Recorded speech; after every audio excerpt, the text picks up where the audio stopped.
வணக்கம். வேந்தரின் ஒரு நாள் ஒரு பொழுது இரவு செய்திகளுக்காக அஞ்சலி. முதலில் தலைப்புச் செய்திகள்.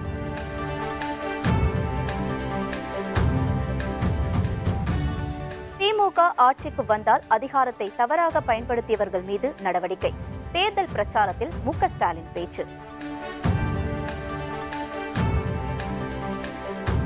பெரம்பலூரில் அரசு மருத்துவக் கல்லூரி ஐஜேகே தலைவர் டாக்டர் பாரிவேந்தர் உறுதி.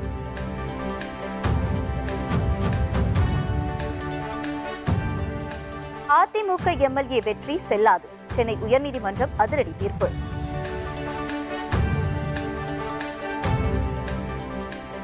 நாடாளுமன்ற தேர்தலுக்கான வேட்பாளர்கள் பட்டியல், காங்கிரஸ் தலைவர்கள் தீவிர ஆலோசனை. தமிழகத்தில் மக்கள் நலன்களை பாதுகாக்க ஏராளமான நலத்திட்டங்கள் திமுக ஆட்சி காலத்தில்தான் நடைமுறைப்படுத்தப்பட்டதாக மு.க. ஸ்டாலின் தெரிவித்துள்ளார்.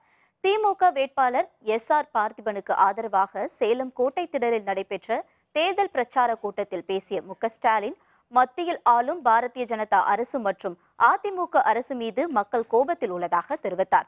பிரதமர் மோடியும் முதலமைச்சர் பழனிசாமியும் மக்களை ஏமாற்றிக் கொண்டிருப்பதாக ஸ்டாலின் விமர்சித்தார். திமுக தலைமையிலான கூட்டணி கொள்கைகளை உடைய கூட்டணி என தெரிவித்துள்ளார். விரைவில் திமுக ஆட்சிக்கு வந்தால் அதிகாரத்தை தவறாக பயன்படுத்தியவர்கள் மீது சட்டப்படி நடவடிக்கை மேற்கொள்ளப்படும் என கூறினார்.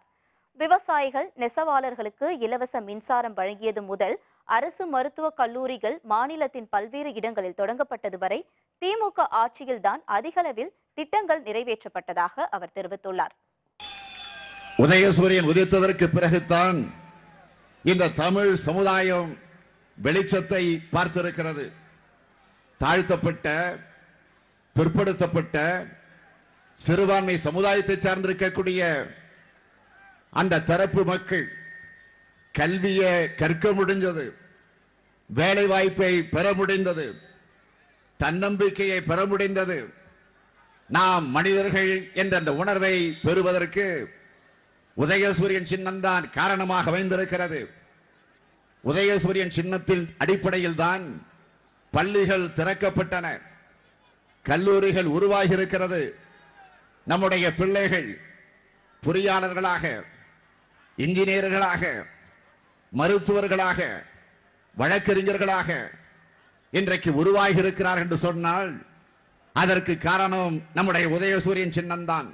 விரைவில் தமிழ்நாட்டில் திராவிட முன்னேற்ற கழகத்தினுடைய ஆட்சி வருகிற நேரத்தில் இந்த உண்மைகள் தான் கண்டுபிடிக்கப்பட்டு அந்த உரிய தண்டனைக்குரியவர்களை சிறைகளை கொண்டு போய் அடைத்து வைப்பதுதான் முதல் வேலையாக நம்முடைய வேலையாக இருக்கும் என்பதை நான் அழுத்த திருத்தமாக குறிப்பிடுகிறேன்.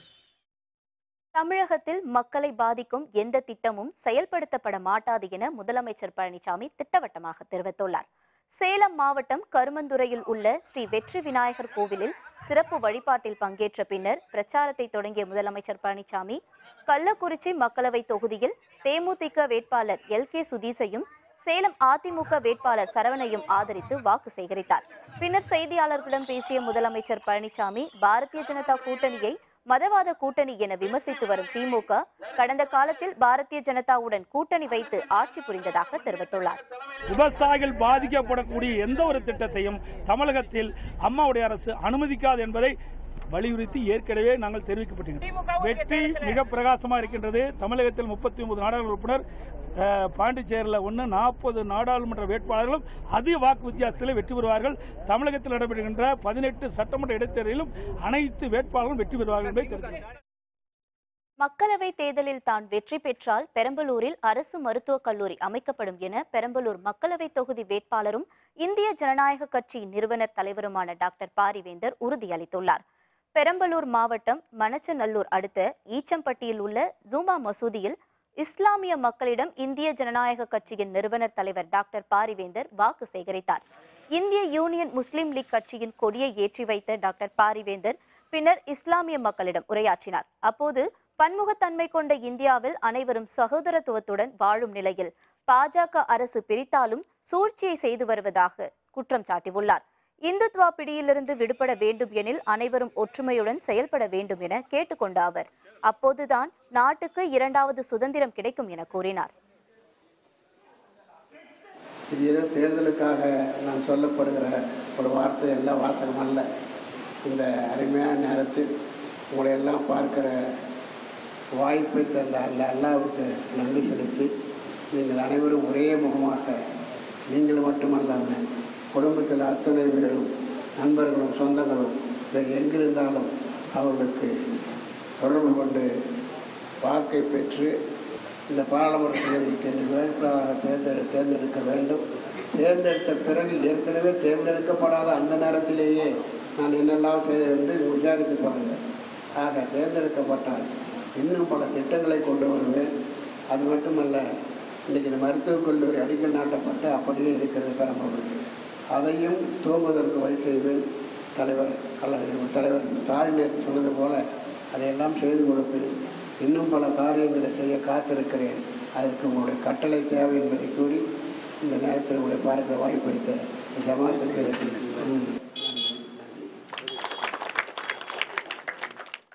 ஜூமா மசூதியில் நடைபெற்ற வாக்கு சேகரிப்பின் போது இந்திய ஜனநாயக கட்சியின் தலைவர் ரவி பச்சமுத்து, பொதுச் செயலர் பி ஜெயசீலன், அமைப்பு செயலர் எஸ் வெங்கடேசன், கொள்கை பரப்பு செயலர் ராஜேந்திரன், இந்திய யூனியன் முஸ்லிம் கட்சியின் திருச்சி மாவட்ட செயலர் KMK ஹபீபுர் ரஹ்மான் உட்பட ஏராளமானோர் உடனிருந்தனர். முன்னதாக பெரம்பலூர் மக்களவை தொகுதியில் போட்டியிடும் இந்திய ஜனநாயக கட்சியின் நிறுவனர் தலைவர் டாக்டர் பாரிவேந்தருக்கு தமிழக பார்கவ குல சங்கம் ஆதரவு அளித்துள்ளது. திருச்சியில் டாக்டர் பாரிவேந்தரை சந்தித்த தமிழக பார்கவ குல சங்க தலைவர் பாண்டுரங்க உடையார், பொருளாளர் ஆடிட்டர் பத்மநாபன், செயலர் காசி விஸ்வநாதன் உள்ளிட்ட பலர் தங்களது ஆதரவை தெரிவித்தனர். பின்னர் நடைபெற்ற ஆலோசனை கூட்டத்தில் பங்கேற்று பேசிய இந்திய ஜனநாயக கட்சியின் நிறுவனர் தலைவர் டாக்டர் பாரிவேந்தர், மத்திய பாஜக அரசு மக்களுக்கான நல்ல திட்டங்களை செயல்படுத்தப்படவில்லை என குற்றம் சாட்டினார். திமுக கூட்டணிக்கு வெற்றியை தேடித்தர அனைவரும் பாடுபட வேண்டும் எனவும் அப்போது அவர் கேட்டுக்கொண்டார். 2014 தேர்தலில் மோடிக்கு ஒரு பேவு இருந்தது, நிச்சயமாக வெற்றி பெறுவார் என்று. அது மட்டுமல்ல, நல்ல திட்டங்களை கொடுப்பார் என்று எதிர்பார்த்தும் நடக்கவில்லை. ஆகவேதான் கடந்த காலத்தை மறந்துவிட்டு நாம் இப்பொழுது மதச்சார்பற்ற முற்போக்கு கூட்டணியில் திராவிட முன்னேற்ற கழகத்தின் தலைமையிலான தலைவர் ஸ்டாலினுடைய தலைமையில் ஏற்பட்டுள்ள அந்த தோழமை கட்சியில் நாமும் ஒன்றாக இணைந்து அவர்கள் நமக்கு ஒரு தொகுதியை ஒதுக்கி தந்திருக்கிறார்கள். நாம் சார்ந்திருக்கிற தோழமை கட்சி திமுக இருக்கிற அத்தனை பேரும் ஒருமுகமாக உதயசூரியன் சின்னத்துக்கு வர வேண்டும் என்பது உங்கள் விருப்பம், என்னுடைய விருப்பம். இந்த கூட்டத்தில் இந்திய ஜனநாயக கட்சியின் பொதுச் செயலர் பி ஜெயசீலன், பார்கவகுல முன்னேற்ற சங்க பொதுச் செயலர் எஸ் வெங்கடேசன் உட்பட முக்கிய நிர்வாகிகள் பலர் கலந்து கொண்டனர். மதுரை திருப்பரங்குன்றம் இடைத்தேர்தலில் மறைந்த அதிமுக உறுப்பினர் AK போஸ் வெற்றி பெற்றது செல்லாது என சென்னை உயர்நீதிமன்றம் தீர்ப்பளித்துள்ளது. மருத்துவமனையில் சுயநினைவின்றி இருந்த அப்போதைய முதலமைச்சர் ஜெயலலிதாவிடம் கைரேகை பெற்று இடைத்தேர்தலில் AK போஸ் போட்டியிட்டதாகவும் இதில் முறைகேடு நடைபெற்றுள்ளதால் அவர் வெற்றி பெற்றது செல்லாது என அறிவிக்க கோரியும் திமுக சார்பில் போட்டியிட்ட சரவணன் வழக்கு தொடர்ந்திருந்தார்.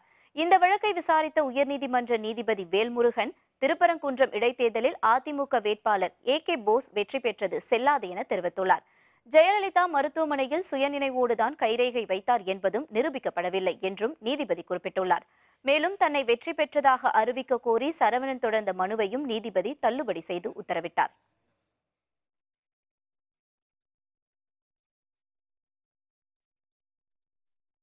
நாடாளுமன்ற வேட்பாளர்கள் பட்டியலை இறுதி செய்வது தொடர்பாக காங்கிரஸ் மத்திய தேர்தல் குழு ஆலோசனை மேற்கொண்டுள்ளது.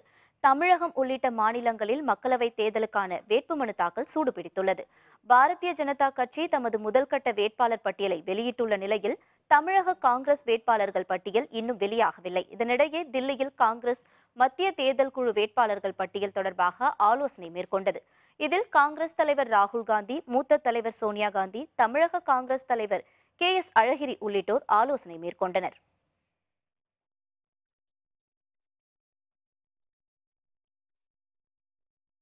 பாரதிய ஜனதா தலைவர்களுக்கு கோடிக்கணக்கான ரூபாய் லஞ்சம் கொடுத்த விவகாரம் தொடர்பாக எடியூரப்பா மீது லோக்பால் விசாரணை நடத்த வேண்டும் என காங்கிரஸ் வலியுறுத்தியுள்ளது.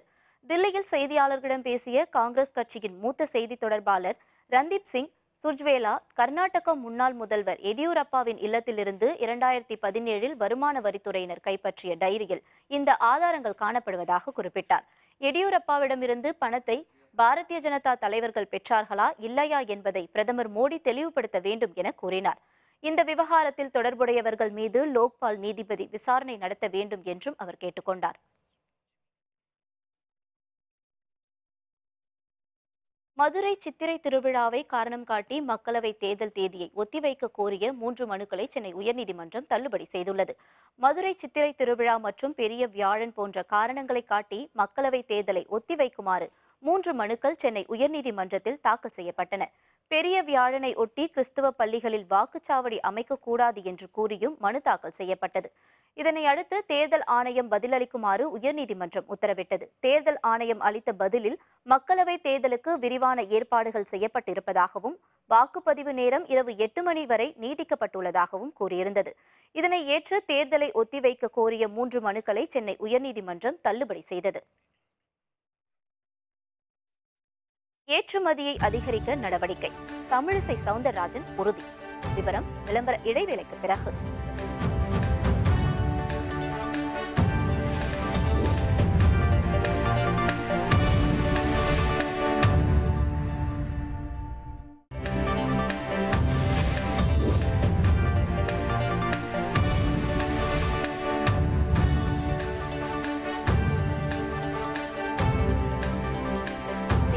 தொடர்கின்றன. நாட்டையும் மக்களையும் பாதுகாக்க ராகுல் காந்தி தலைமையில் அமைக்கக்கூடிய கூட்டணி ஆட்சியாக இருக்க வேண்டும் என தேர்தல் பிரச்சாரத்தின் போது திமுக எம்பி கனிமொழி தெரிவித்தார்.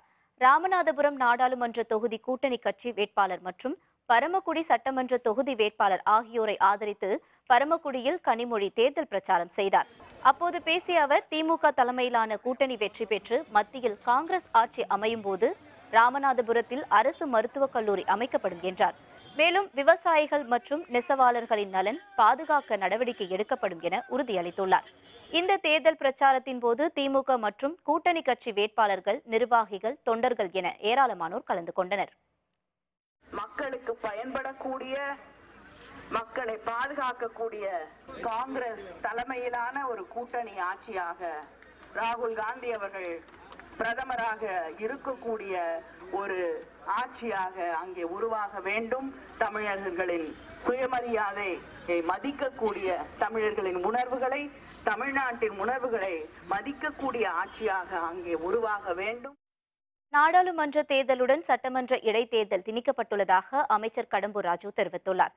தூத்துக்குடி மாவட்டம் விளாத்திக்குளம் சட்டமன்ற தொகுதி இடைத்தேர்தலில் போட்டியிடும் வேட்பாளரை ஆதரித்து அமைச்சர் கடம்பூர் ராஜு வாக்கு சேகரித்தார். அப்போது பேசிய அவர், தேர்தலுக்கு பிறகு ஈசல் போன்ற கட்சிகள் முடிவுக்கு வந்துவிடும் என கூறினார். நடைபெறப்போகின்ற தேர்தல் என்பது இந்தியா முழுமைக்கு நடைபெறுகின்ற பாராளுமன்ற தேர்தலுக்காக நடைபெறுகின்ற தேர்தல். நாட்டின் ஸ்திரத்தன்மையை நிரூபித்து காட்டியவர் மாண்புமிகு பிரதமர் நரேந்திர மோடி அவர்கள். அந்த வகையில் எங்கள் கூட்டணி வெற்றி கூட்டணியாக இருக்கும். மகத்தான கூட்டணியை அமைத்திருக்கின்றோம், வெற்றி கூட்டணி அமைத்திருக்கின்றோம். நிச்சயமாக 40 நாடாளுமன்ற தொகுதிகளிலும் நாங்கள் வெற்றி கொடியை நாட்டுவோம். அந்த வகையில் இன்றைக்கு நாடாளுமன்ற தேர்தலோடு சட்டமன்ற தேர்தல் இடைத்தேர்தல் திணிக்கப்பட்டிருக்கின்றது. தூத்துக்குடி தொகுதியில் வெற்றி பெற்றால் ஏற்றுமதியை அதிகரிக்க நடவடிக்கை மேற்கொள்ளப்படும் என தமிழக பாரதிய ஜனதா தலைவர் தமிழிசை சவுந்தரராஜன் தெரிவித்துள்ளார். சென்னை விமான நிலையத்தில் செய்தியாளர்களிடம் பேசிய அவர், தூத்துக்குடியில் வேலைவாய்ப்பை பெருக்கவும் ஏற்றுமதியை அதிகரிக்கவும் நடவடிக்கை எடுக்கப்படும் என கூறினார். கனிமொழியுடனான போட்டி ஆரோக்கியமான போட்டியாகவே இருக்கும் எனவும் தமிழிசை சவுந்தரராஜன் தெரிவித்துள்ளார். 2 பெண் தலைவர்கள் போட்டி போடும் பொழுது அது ஒரு ஆரோக்கியமான போட்டியாக இருக்கும். தூத்துக்குடியை பொறுத்த மட்டில் அந்த மக்களுக்கு என்னெல்லாம் நல்லது செய்யலாம், அங்கே உள்ள ஏற்கனவே உள்ள விளைபொருள்களை வைத்து எப்படி வேலைவாய்ப்பை உருவாக்கலாம், எப்படி ஏற்றுமதியை பெருக்கலாம், இதை போல சிந்தித்து ஒரு தூத்துக்குடிக்கு என்று ஒரு கனவு வைத்திருக்கிறேன், தமிழகத்திற்கு என்று ஒரு கனவு வைத்திருக்கிறேன். அதனால் இது ஒரு ஆக்கப்பூர்வமான அரசியலை முன்னெடுத்து செல்லும் தேர்தலாகவே நான் இதை நினைக்கிறேன். மாநிலத்திலேயே முதல் முறையாக நெல்லை மாவட்டத்தில் புவிசார் தகவல் அமைப்பின் மூலம் அனைத்து வாக்குச்சாவடிகளையும் கண்காணிக்கும் வகையில் புதிய தொழில்நுட்பங்கள் பயன்படுத்தப்பட்டுள்ளதாக மாவட்ட ஆட்சியர் தெரிவித்துள்ளார். திருநெல்வேலியில் செய்தியாளர்களிடம் பேசிய அவர், மாவட்டத்தில் உள்ள 2979 வாக்குச்சாவடிகள் தேசிய தகவல் அமைப்பின் புவிசார் குறியீட்டின் மூலம் கண்காணிக்கப்பட்டு வருவதாகவும் கூறினார். இதன் மூலம் வாக்குச்சாவடிகளில் உள்ள ஆண் பெண் வாக்காளர்களின் எண்ணிக்கை மற்றும் பதற்றமான சூழல் குறித்து அறிய இயலும் என சுட்டிக்காட்டிய அவர், இதற்காக அதிகாரிகளுக்கு பயிற்சி வழங்கப்படுவதாக தெரிவித்தார். இதனைத் தொடர்ந்து மாவட்ட காவல் கண்காணிப்பாளர் அருண்சக்தி குமார் செய்தியாளர்களிடம் பேசினார். அப்போது பேசிய அவர், மாவட்டத்தில் 212 சாவடிகள் பதற்றம் நிறைந்தவையாக உள்ளதாகவும் கூறினார். பாதுகாப்பு பணிகளுக்காக கூடுதலாக 2000 காவலர்கள் தேவைப்படுவதாகவும் தெரிவித்தார். Polling station, vulnerable polling station 2 criteria இருந்ததுங்க. இது பிரகாரம் மொத்தமாக மாவட்டத்தில் 212 இடங்கள் இருக்கு. இந்த 212 இடங்கள்லையும் confidence building measures and other activities எடுக்கணும்னு சொல்லியிருந்தோம். இது வரைக்கும் 109 இடத்துல அவேர்னஸ் கிரியேட் பண்ணியிருக்கோம். ஒரு 1600 2000 காவலர்கள் தேவைப்படும் தேர்தல் நடத்துவதற்கு அப்படின்னு சொல்லி ரிக்வெஸ்ட் கொடுத்துருக்கோம். SRM பயிற்சி மற்றும் மேம்பாட்டு மையத்தில் காட்சி தொடர்புத்துறை சார்பில் ஓவிய கண்காட்சி நடைபெற்றது. சென்னை ஈக்காட்டு தாங்கலில் உள்ள SRM பயிற்சி மற்றும் மேம்பாட்டு மையத்தில் காட்சி தொடர்புத்துறை சார்பில் 2019ஆம் ஆண்டுக்கான ஓவிய கண்காட்சி நடைபெற்றது. இந்நிகழ்ச்சியில் திரைப்பட கலை இயக்குனர் ராமலிங்கம் சிறப்பு விருந்தினராக கலந்து கொண்டு கண்காட்சியை துவங்கி வைத்தார். இதில் SRM குழும இயக்குனர் நடேசன் கலந்து கொண்டார். சிறப்பு விருந்தினராக கலந்து கொண்ட ராமலிங்கம் மாணவர்களின் படைப்பு திறனை வியந்து பாராட்டினார். பிறகு சினிமா மற்றும் கலைத்துறை சம்பந்தமான மாணவர்களின் சந்தேகங்களுக்கு விளக்கம் அளித்தார். நிகழ்ச்சியின் இறுதியில் சிறப்பு விருந்தினர் ராமலிங்கத்திற்கு SRM குழும இயக்குனர் நடேசன் நினைவு பரிசு வழங்கினார்.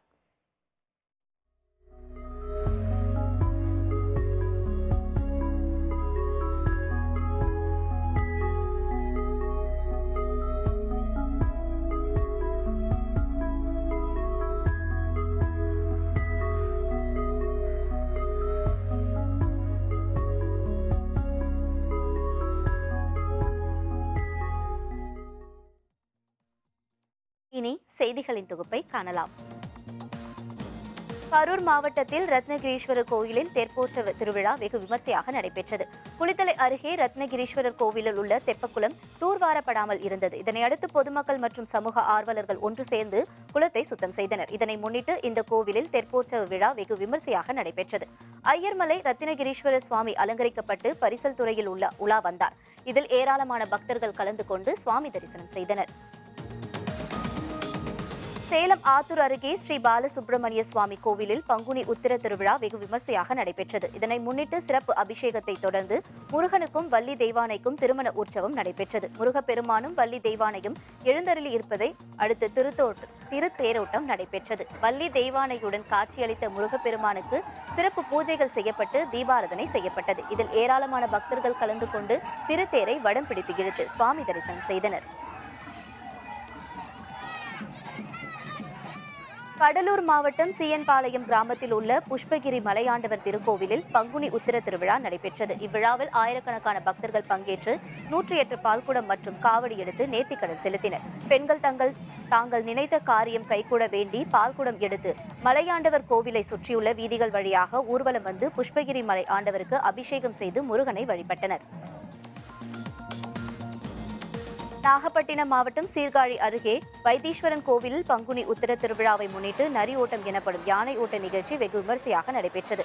வைத்தீஸ்வரன் கோவிலில் பங்குனி உத்திர திருவிழாவை முன்னிட்டு வைத்தியநாத சுவாமியும் தையல் நாயகி அம்மனும் தீர்த்தவாரியாக வீதியுலா சென்றனர். சுவாமிகள் வீதியுலா செல்லும் வரை அமைதியாக நின்ற யானை பின்னர் முருகப்பெருமான் மயில் வாகனத்தில் எழுந்தருளும் போது அதிவேகமாக ஓடிவந்து சப்தம் எழுப்பியவாறு முருகனை வணங்கியது. இந்த நிகழ்ச்சியை திரளான பக்தர்கள் கண்டுகளித்து சுவாமி தரிசனம் செய்தனர்.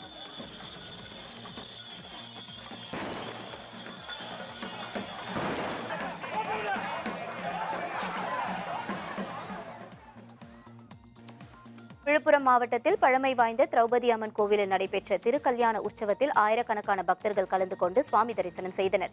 கீழ்பெரும்பாக்கம் பகுதியில் உள்ள திரௌபதி அம்மன் கோவிலில் பங்குனி மாதத்தையொட்டி தீமிதி திருவிழா நடைபெற்றது. இதில் அர்ஜுனனுக்கும் திரௌபதி அம்மனுக்கும் திருக்கல்யாண உற்சவம் நடைபெற்றது. இந்த கோவிலில் வேண்டுதல் விடுத்து திருமணம் செய்து கொண்ட தம்பதிகள் தங்கத்தாலி, புடவை, வேட்டி உள்ளிட்டவைகளை கொண்டு அம்மனுக்கு நேர்த்திக்கடன் செலுத்தினர். ராமேஸ்வரம் அருள்மிகு ராமநாத சுவாமி திருக்கோவில் மேலகோபுர வாசலில் அமைந்துள்ள பாலசுப்பிரமணிய முருகன் கோவிலில் 57வது ஆண்டு பங்குனி உத்திர உற்சவ திருவிழா வெகு சிறப்பாக கொண்டாடப்பட்டது. இதில் ஆயிரக்கணக்கான பக்தர்கள் கலந்து கொண்டு பால்காவடி, தேர்காவடி, மயில்காவடி எடுத்து முருகனை வழிபட்டனர். பாம்பன், தக்கச்சிமடம், தனுஷ்கோடி, புதுரோடு, கரையூர் என பல்வேறு கிராமங்களிலிருந்து காவடிகள் எடுத்து வந்து மேலவாசல் முருகனுக்கு பால் அபிஷேகம் செய்யப்பட்டது. ஐபிஎல் தொடர் நாளை தொடக்கம். கிரிக்கெட் ரசிகர்கள் உற்சாகம். விவரம் விளம்பர இடைவேளைக்கு பிறகு.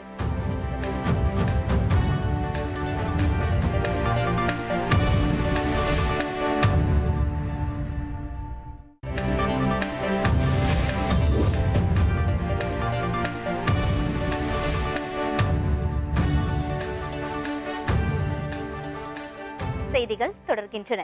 12வது ஐபிஎல் 20 ஓவர் கிரிக்கெட் தொடர் சென்னையில் நாளை தொடங்குகிறது. சேப்பாக்கம் மைதானத்தில் நடைபெறும் முதல் லீக் ஆட்டத்தில் தோனி தலைமையிலான சென்னை சூப்பர் கிங்ஸ் அணியும் விராட் கோலி தலைமையிலான பெங்களூரு ராயல் சேலஞ்சர்ஸ் அணியும் மோதுகின்றன. இந்த போட்டிக்காக கடந்த சில நாட்களுக்கு முன் சென்னை வந்தடைந்த இரு அணி வீரர்களும் தீவிர வலைப்பயிற்சியில் ஈடுபட்டனர். நாளை நடைபெறும் முதல் போட்டியை காண கிரிக்கெட் ரசிகர்கள் ஆர்வத்துடன் எதிர்நோக்கியுள்ளனர். போட்டி இரவு 8 மணிக்கு நடைபெறுகிறது. மீண்டும் தலைப்புச் செய்திகள். திமுக ஆட்சிக்கு வந்தால் அதிகாரத்தை தவறாக பயன்படுத்தியவர்கள் மீது நடவடிக்கை எடுக்கப்படும் என தேர்தல் பிரச்சாரத்தில் மு.க.ஸ்டாலின் தெரிவித்துள்ளார். தாம் வெற்றி பெற்றால் பெரம்பலூரில் அரசு மருத்துவக் கல்லூரி அமைக்க நடவடிக்கை மேற்கொள்ளப்படும் என ஐஜேகே தலைவர் டாக்டர் பாரிவேந்தர் உறுதியளித்துள்ளார்.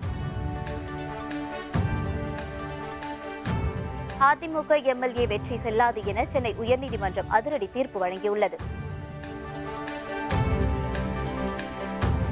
நாடாளுமன்ற தேர்தலுக்கான வேட்பாளர்கள் பட்டியலை இறுதி செய்வது குறித்து காங்கிரஸ் தலைவர்கள் தீவிர ஆலோசனை நடத்தினர்.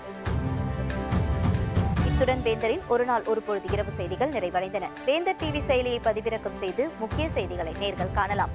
மீண்டும் இரவு 8:30 மணிக்கு வேர்ல்ட் ரவுண்ட் அப் செய்தியில் சந்திப்போம். வணக்கம்.